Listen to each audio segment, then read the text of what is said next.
Supreme court ने reservation को लेकर एक बहुत बड़ी बात कही है और ये डायरेक्टली यूपीएससी एस्पिरेंट के बारे में ही है। दरअसल में आज से एक 12 साल पुराना केस था जो सुप्रीम कोर्ट में गया। थोड़ा समझते हैं, एक एग्जांपल से समझते हैं। मान लो एक शेड्यूल कास्ट कैंडिडेट है एंड उसके मान लो प्रीलिम्स में मार्क्स आए 85। अब आप लोग जानते हैं कि प्रीलिम्स अपने आप में क्वालिफाइंग एग्जाम है, जबकि जो फाइनल लिस्ट के लिए नंबर जुड़ते हैं वो आपके मेंस और इंटरव्यू के जुड़ते हैं। अब जनरल की कट ऑफ मान लो गई है 90, पर एक शेड्यूल कास्ट कैंडिडेट के मार्क्स आए हैं 85। अब जनरल कट ऑफ के हिसाब से वो प्रीलिम्स नहीं क्लियर कर रहा, पर एससी कट ऑफ के हिसाब से वो यहाँ पे अपनी कट ऑफ को क्लियर कर लेगा। मान लो इसके बाद उसने मेंस और इंटरव्यू दिया और उसके मेंस और इंटरव्यू में बहुत अच्छे मार्क्स आए। मान लो इनफैक्ट उसका रैंक आ गया रैंक 1। अब सवाल आता है कि जो रैंक आया उसका, क्या ये शेड्यूल कास्ट में माना जाएगा या फिर जनरल कैंडिडेट के तौर पे ऊपर माना जाएगा? तो यहाँ पर सुप्रीम कोर्ट ने क्लैरिफाई कर दिया है कि अगर एग्जाम प्रोसेस के अंदर कभी भी यहाँ पर कास्ट का बेनिफिट यहाँ पे लिया गया है तो उस केस में वहां पर वो उसी कास्ट का माना जाएगा, उसको हम जनरल में कंसिडर नहीं करेंगे। भले ही प्रीलिम्स अपने आप में क्वालिफाइंग है, but that does not mean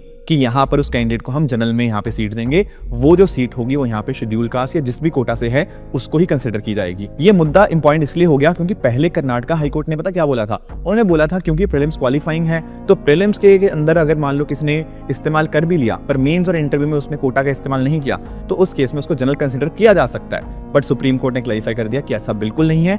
अगर किसी भी स्टेज के अंदर आपने एक बार भी यहाँ पर रिजर्वेशन का इस्तेमाल किया है तो आप उसी कास्ट के माने जाएंगे। तो आपको क्या लगता है इस पर्टिकुलर ओपिनियन के बारे में? आप मुझे जरूर कमेंट में बता सकते हो।